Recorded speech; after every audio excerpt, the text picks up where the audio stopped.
Hi everybody. In my first two videos, I think in both of them I've mentioned, uh, at least in passing, the topic issue of journaling, and wanted to do I hope just kind of a short video right now about my own thoughts on journaling, and I've titled this video "Journal versus Diary" because I think there is a big difference, and I think that the whole issue of journaling versus writing writing in a diary is something that can really hang people up. And actually, in my experience, I've seen a lot of people sort of fall by the wayside or not be able to get their journaling habit going because they have too much of a diary mentality. So, what is the difference between a journal and a diary? This is just my opinion. You might be able to find all kinds of different explanations and summaries out there, but in my opinion, a journal is basically just a transfer of thoughts onto paper or onto a document, either pen or keyboard. It doesn't matter to me that whether it's electronic or whether it's pen and paper and notebook. It doesn't mean anything. The issue is that a journal is you are taking your thoughts, your feelings, and you are translating that into words on a page. Um, Journals are, at least in my opinion, a journal is much more personal. It can be completely random, it can be creative, it can even include poetry if you're so inclined, it can include even drawings or some kind of artwork if that's your thing. Whereas a diary, on the other hand, is more of a log of things that you've been doing on a particular day. And I know for me, because when I do my journal, I sometimes go back and forth between true journaling and more of a diary format. And I find that I get frustrated when I catch myself in the diary mode because, as I've mentioned before, I like to journal in the morning. First thing when I get up, fill my coffee cup, go sit down, open my laptop, I do a time and date stamp, and boom, I start going. And usually I fill at least 2 pages uh, of a Word document or something on my computer.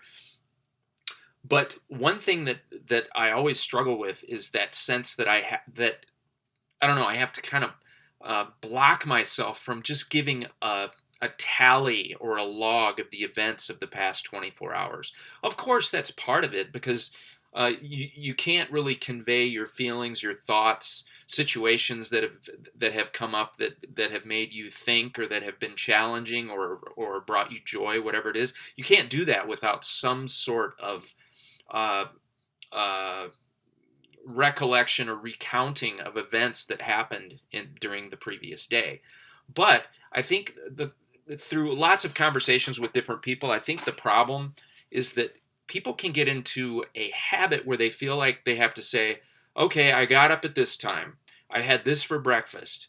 I got a phone call here. I was online for work for these 2 hours. Oh, then it was lunchtime and I decided to have this. You see what I mean? There is a temptation to turn it into more of a structured hour by hour thing of what happened in the previous 24 hours. And again, that is a diary. Journaling, and again, I'm just speaking to you from my own experience.